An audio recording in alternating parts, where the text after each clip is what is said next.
प्यारे बच्चों, आज हम पढ़ेंगे 5वीं कक्षा की हिंदी पाठ्य पुस्तक से 14वां पाठ स्वर्ण नगरी की सैर। स्वर्ण नगरी किसे कहते हैं बच्चों? स्वर्ण नगरी जैसलमेर जो शहर है उसको स्वर्ण नगरी, जैसलमेर को स्वर्ण नगरी बोलते हैं। वहाँ पर जो किला है वो पीले सोने जैसे पत्थरों से बना है। वो ऐसे लगता है जैसे वो सोने के पीले पत्थर हैं। और यहाँ की रेत पीली है ही, सब जगह रेत ही रेत, इसलिए ये स्वर्ण नगरी जैसा एहसास दिलाता है। आपने कहानियों में बहुत पढ़ी होगी कि सोने की नगरी या सोने का शहर, है ना। ऐसा ही अनुभव इन बच्चों का है जो ये स्वर्ण नगरी की सैर कर रहे हैं। आइए पढ़ते हैं हम स्वर्ण नगरी की सैर। भारत की पश्चिमी सीमा का सजग प्रहरी है जैसलमेर। सजग यानी जो जागता हुआ अपने ड्यूटी के प्रति, जिसको पता है कि मुझे ड्यूटी करनी है। प्रहरी यानी कि पहरेदार। इससे स्वर्ण नगरी, हेमनगर, भड़ किवाड़ आदि नामों से भी जाना जाता है ना। इसके और ये नाम भी हैं स्वर्ण किसके? जैसलमेर के। ये नाम भी है स्वर्ण नगरी, हेमनगर और भड़ किवाड़। ठीक है। रेतीले धोरों ने जीवन को दुर्गम बना दिया है। जो यहाँ की रेतीले जो ये टीले हैं ये दिखाई दे रहे हैं आपको। दुर्गम यानी कि बहुत ही मुश्किल भरा। लेकिन यहाँ की सुंदरता देख लोग दांतों तले अंगुली दबा लेते हैं। लेकिन जो घूमने वाले आते हैं उनको तो सुंदर दिखता है ये। जो यहाँ रहते हैं उन लोगों को पता है कि किस तरह से यहाँ पर रहना मुश्किल होता है। चलते समय रेत में धंसते हैं पैर, पानी नहीं है, पेड़ पौधे नहीं है, साग सब्जी फसलें कुछ नहीं होती है ना। और गर्मी में धूप से तपने लगते हैं धोरे। बहुत सारी मुश्किलें हैं, लेकिन देखने वाले घूमने वालों के लिए एक सुंदर नगर शहर है ये। हमने सुना था जिस प्रकार लाखों लोगों के अंगूठे पर बनी रेखाएं मेल नहीं खाती, वैसे ही ये स्वर्ण नगरी विश्व के किसी शहर से मेल नहीं खाती। यानी कि इसके जैसा कोई दूसरा शहर नहीं है। इतनी सारी बातें सुनने के बाद हमारी पूरी 5वीं कक्षा के विद्यार्थियों ने घूमने का निर्णय किया। 5वीं कक्षा के विद्यार्थी जा रहे हैं घूमने के लिए। सर्दी की छुट्टियों में हिंदी के अध्यापक संदीप जी के साथ हम जैसलमेर के लिए रवाना हुए। बीकानेर से रेल रात में चली, यानी ये रात को ट्रेन से गए हैं बच्चे। बरकत, मुरली, रोनित, किशोरी, हम सभी हंसी खुशी मजाक करते सो गए। सुबह जैसलमेर के करीब पहुंचे तो देखा सूरज की किरणें जैसलमेर दुर्ग के पाषाण कणों को चमका रही है ना। पहुंच गए वो जैसलमेर, और वो क्या देखते हैं कि जो दुर्ग है, किला है जैसलमेर का, और उसके पाषाण यानी पत्थर, उसके पत्थर के जो कण हैं वो कैसे चमक रहे हैं? सोने की तरह चमक रहे हैं सूरज की किरणों से। जैसलमेर पहुंचे, होटल में ठहरे, तैयार होकर घूमने निकले। सबसे पहले किले को देखना तय हुआ। किला कहाँ पर था? त्रिकूट पहाड़ी पर। कहाँ था? त्रिकूट पहाड़ी पर बना हुआ था। इसे त्रिकूटगढ़ नाम दिया। क्या नाम दिया? त्रिकूटगढ़। महारावल राव जैसल ने इसका निर्माण करवाया। महाराव जैसल ने इसका करवाया। हम प्रथम पोल अक्षय पोल, पहला पोल कौन सा इसका? अक्षय पोल। इससे होते हुए दुर्ग के ऊपर पहुंचे। किले की सड़क भी पत्थरों से बनी हुई है। वहां हमने रंग महल, मोती महल, जैन मंदिर देखे, लक्ष्मीनाथ जी के दर्शन किए। ये किला है जैसलमेर का। देखिए बच्चों, एकदम ऐसे लगता है जैसे सोने जैसा है ना। पीले पत्थरों से बना हुआ, और सूर्य की धूप पड़ती है तो एकदम सोने की तरह जगमगाता है ये। और यहाँ जो शहर है उनके घरों पर भी पीला ही रंग है नीचे, तो ये स्वर्ण नगरी में मिल रहा है शहर भी। इनके पत्थरों पर कलात्मक खुदाई वाली देवी देवताओं की प्रतिमाएं बनी हुई हैं। दुर्ग के चारों 99 बुर्ज हैं। ये बुर्ज यानी कि ये छोटे छोटे जो किले हैं ये बुर्ज हैं। इनको बुर्ज बोलते हैं। ये 99 बुर्ज हैं इस तरह के ये किले। इसे हवेलियों और झरोखों की नगरी भी। अच्छा, बुर्ज क्या करते हैं?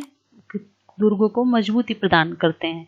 और इसे हवेलियों झरोखों की नगरी भी कहते हैं। इसमें बहुत सारी हवेलियां हैं और उनमें झरोखे हैं।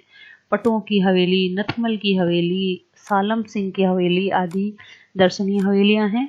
इनके झरोखों पर की गई नक्काशी, नक्काशी यानी कि जो खुदाई करके कुछ बनाते हैं ना, इन पर फूल पत्ते या देवी देवता जो भी हैं वो बनाते हैं, कलात्मक चीजें, वो लाजवाब हैं।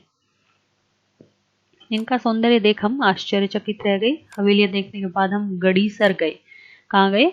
गड़ीसर। यहाँ पर क्या है? ये तालाब है, गड़ीसर तालाब है, एक तालाब है। सदियों से यहाँ के बाशिंदों की प्यास बुझाता आया है। यहाँ का प्रत्येक शहर, प्रत्येक पत्थर सौंदर्य बिखेरता नजर आ रहा है। इसकी पाल पर मुक्तेश्वर मंदिर और बगीचियां बनी हुई है। कहाँ पर? गड़ीसर में। गड़ीसर में है मुक्तेश्वर मंदिर और बगीचियां। दर्शन, मोहित, अनुराग को थकान महसूस होने लगी। हम होटल जाकर आराम करने लगे। दूसरे दिन हमने बादल विलास, जवाहर विलास देखे। अमर सागर के जैन मंदिर, कुल धरा देखकर हम सम पहुंचे। सम मतलब यहाँ रेत का जो ये समुंदर दिख रहा है, ये सम है। वहाँ रेत का अथाह समुंदर हमें बरबस अपनी ओर खींचता है। ये देखिए खूब रेती रेत है, ये रेत का सम है। हम सम के दौरों की मखमली रेत पर खूब नाचे गाए। वहाँ ऊँट की सवारी ने बहुत रोमांचित किया। सूर्यास्त ने अपनी लालिमा बिखेरी और हम जैसलमेर लौट आए। रात में कैर सांगरी, पंचकुटा की सब्जी, दाल बाटी चूरमा, ये यहाँ राजस्थान के प्रसिद्ध व्यंजन हैं। भोजन में इस तरह की चीजें बनती हैं। राजस्थान का प्रसिद्ध भोजन है ये। अगले दिवस बड़ा बाग की छतरियां और वुड फॉसिल पार्क भी देखा ना। बस का रुख पोखरण की ओर हुआ। फिर पोखरण का शक्ति स्थल देखकर सभी का सीना गर्व से फूल गया। सीना गर्व से फूल गया यानी कि सबको बहुत गर्व महसूस हुआ। शक्ति स्थल यानी हमारा सबसे पहला जो परमाणु विस्फोट किया गया था वो पोखरण में यहीं पर किया गया था, है ना, पोखरण में। तो वो शक्ति स्थल देख करके लोगों को अपने गर्व होने लगा कि हमने इस जगह पर ये हमारा परमाणु का जो पहला प्रयोग था, पहला परीक्षण था, वो हुआ था यहाँ। और यहाँ पर उन्होंने क्या देखा? बड़ा बाग की छतरियां। आप देखिए वुड फॉसिल, फॉसिल यानी जो पुराने समय के जो यहाँ जो जानवर हैं या कुछ भी मान लो फॉसिल्स जो मिलते हैं, उनसे जो पार्क में उनसे कुछ चीजें बनाई, जैसे पुराने समय वो होते थे जीव जंतु वगैरह, उनको उन फॉसिल से आकृति दी गई। तो डायनासोर्स वगैरह, तो वो पार्क है, तो वो भी देखा बच्चों ने। और पोखरण को देख करके वो बड़े गर्वित हुए। सेवली गांव है, ये सेवली गांव में क्या है? कदलीवन, ये धाम के दर्शन भी किए। कदलीवन धाम है सेवली गांव में।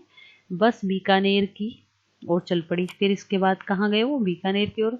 हम सभी आज भी इस यात्रा को याद करते हैं और तो रोमांचित हो जाते हैं। तो उन्होंने बच्चों ने ये जैसलमेर की यात्रा की, उसको याद करते हैं तो बहुत रोमांचित हो जाते हैं, बहुत ऐसे मजे से और गदगद होकर उन याद करते हैं कि हम ऐसे घूमे थे, वहाँ गए थे, है ना। उस समय खींचे गए चित्र आज भी उस यात्रा की याद ताजा कर देते हैं। वो फोटो भी खींच के लाए थे, तो उसको फोटो को देख देख कर उन्हें याद ताजा हो जाती है। वास्तव में यह यात्रा भुलाई नहीं भूलती, है ना। यहाँ वुड फॉसिल पार्क जैसे बताया गया क्या है? जैसलमेर से बाड़मेर की ओर जाने वाले रास्ते पर, ये जैसलमेर शहर से 15 किलोमीटर दूर है, आकल गांव में। वुड फॉसिल पार्क का है आकल गांव में। दर्जनों पेड़ थे जो हजारों वर्षों तक विभिन्न मौसमों की चोटें सहते सहते पेड़ों की लकड़ी जो पत्थर में बदल गई। अच्छा, पेड़ों की लकड़ी है वो पत्थर में बदल गई, लकड़ी पत्थर में बदल गई। उस पार्क को राज्य सरकार द्वारा संरक्षित किया गया है। पेड़ लकड़ी के पेड़ हैं, ठीक है बच्चों, इसको याद रखना।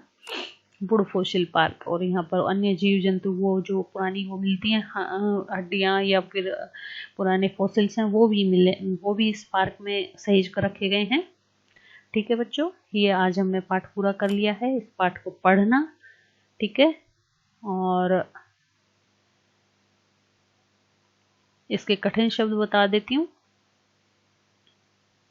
या फिर कठिन शब्द हम कल पढ़ेंगे। पाठ को ठीक से पढ़ लेना आप, ठीक है ना। और इसमें कौन कौन सी जगह की यात्रा बच्चों ने की उस जगह का नाम लिखना, उन जगहों के नाम लिखना। ठीक है, ओके।